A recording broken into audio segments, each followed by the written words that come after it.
All right, Chapter 8, Friday videos, wrapping things up for Chapter 8. Um, so make sure you have your quiz handy because there's a couple of quiz questions left to go. So, 1969. It's a crazy time, like we've talked about. Man landed on the moon, and the biggest act of the 1960s, the Beatles, were winding down. It was clear to them, even though it wasn't clear to their fans, it was clear to the Beatles that they were done. And they were not getting along at all. In fact, when they went into the studio in early 1969 to do some recording, they were working on a single called Get Back. They weren't quite sure where it was going to wind up, but they were recording the song, excuse me. And in January of '69, George Harrison actually walked out of the band. He said, "That's it, I'm done." I think I read somewhere that Ringo started too, but I can't quite put my hands on that information. But I know that George Harrison left the band at one point, and one of the things that George Harrison did, the Beatles had a friend of theirs, a great studio keyboard player named Billy Preston, and Billy Preston and George Harrison were friends. And when George Harrison left the band, Billy Preston was one of the people he kind of went to say, I don't know what's going on here. And he thought Billy Preston just had the right vibe. And George Harrison actually asked Billy Preston to come and do some recording in the studio with the Beatles to help maintain, peace and connectivity and all of that. And be damned, but it worked. Billy Preston came back to the studio, recorded with the Beatles, and they recorded a great song called Get Back that would become one of their later number one singles. And it's the only time, and this is important, it's the only time after the Beatles became famous where they shared label credit. I mean, nowadays, quite frankly, half the records that are put out, it's by so and so with this, with a featuring by this and this. The Beatles put out records by the Beatles, period, except for Get Back. The official Get Back, it's labeled Beatles with Billy Preston. Give it a listen on Spotify. Get Back from '69.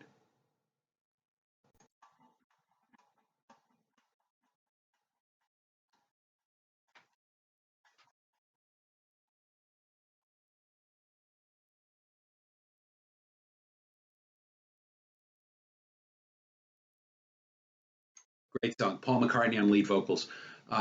Get Back, one of the Beatles' biggest hits in both the States and in England. So in '69, the Beatles worked on two different albums, Let It Be and Abbey Road.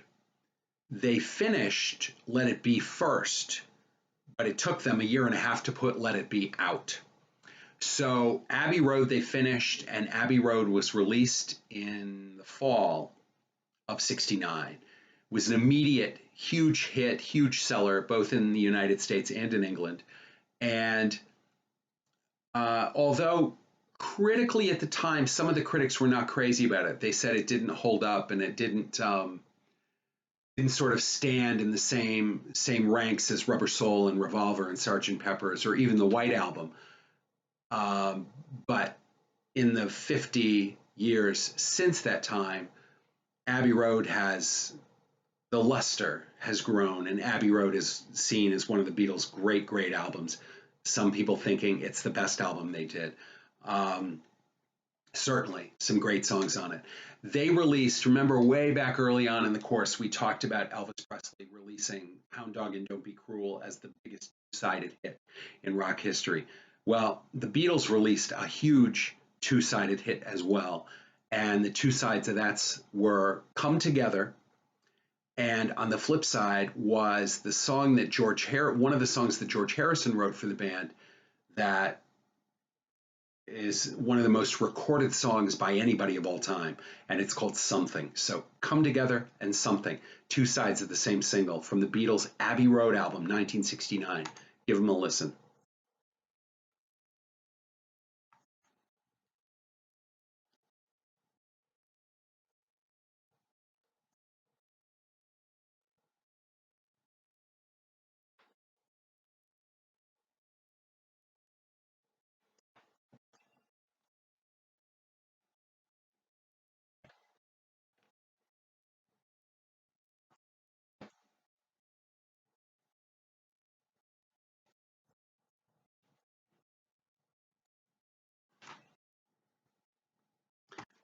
come together and something. See, I forgot I was listening to it. A little bit of something. This is George Harrison on lead vocals.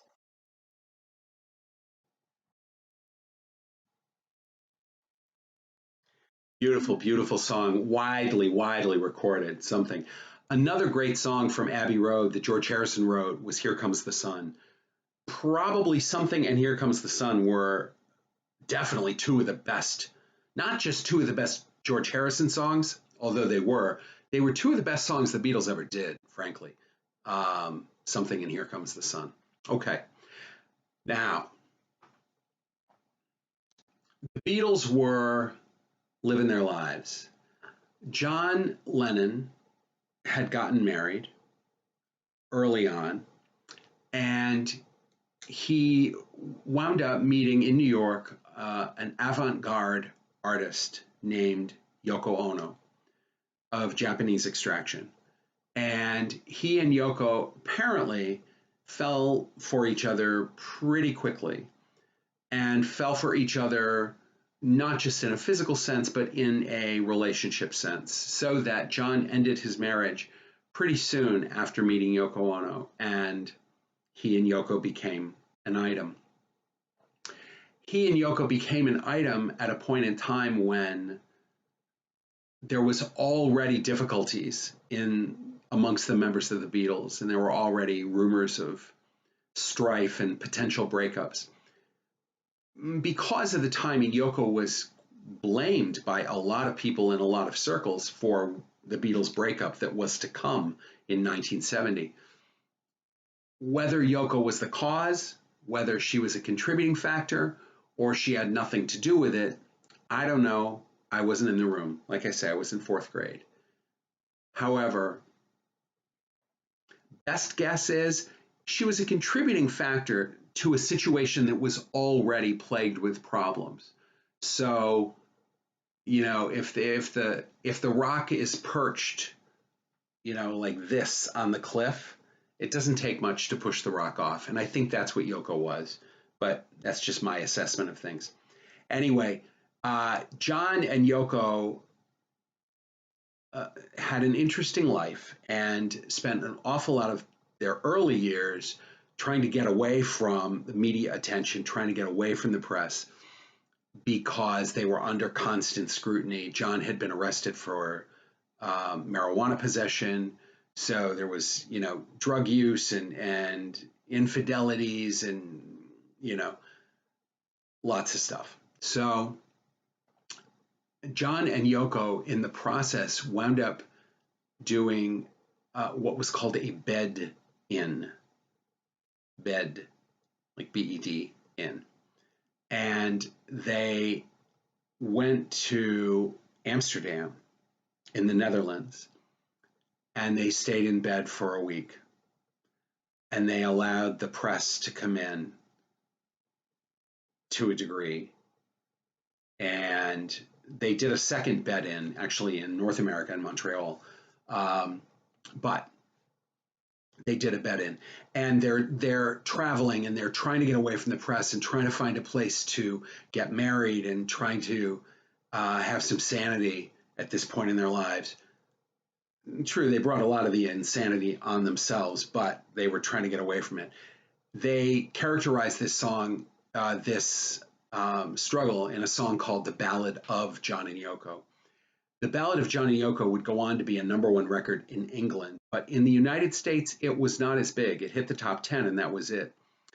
In part because, although it was a Beatles record, it didn't sound like a lot of Beatles records, but the biggest issue was John Lennon had said on a talk show that the Beatles were more popular than Jesus Christ. It has since been revisited that what he meant was that the lack of religion, the lack of spirituality in the American population meant the Beatles were more popular than Jesus Christ, meaning that there were not that many quote unquote believers. Whether he meant it that way or whether he meant the Beatles are so popular that even, you know, what I already said, I don't know. But what I do know is there was an immense backlash from the United States. A lot of places, radio stations were, didn't play Beatles records, etc. People burned the records. It wasn't an enormous backlash, but there was a backlash. And in the Ballad of John and Yoko, he says Christ. And a lot of radio stations in the United States wouldn't play it. And because radio play was a key contributing factor to chart placement, makes sense that it didn't go to number one here, because on the BBC, they would play a record that said Christ, not here. Ballad of John and Yoko, the Beatles.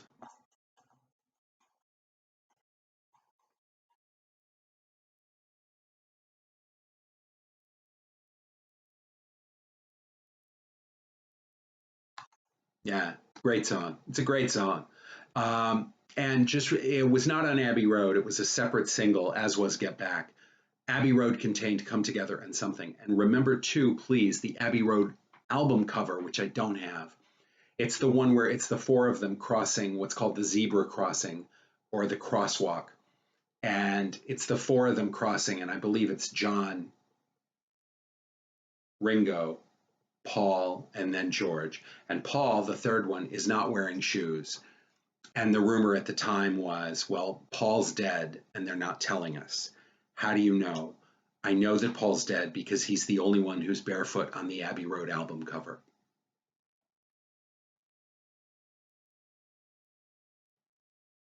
Okay? Very, very famous, arguably the most famous album cover. And that was the entire album cover, by the way. It didn't say the Beatles, it didn't say Abbey Road. It had the four of them crossing the zebra stripes, and including a recently deceased Paul McCartney, who now, some nearly whatever 5.5 decades later, is still alive and well. So that's it for Abbey Road and the album cover. We'll be back on the other side. I'll see you then.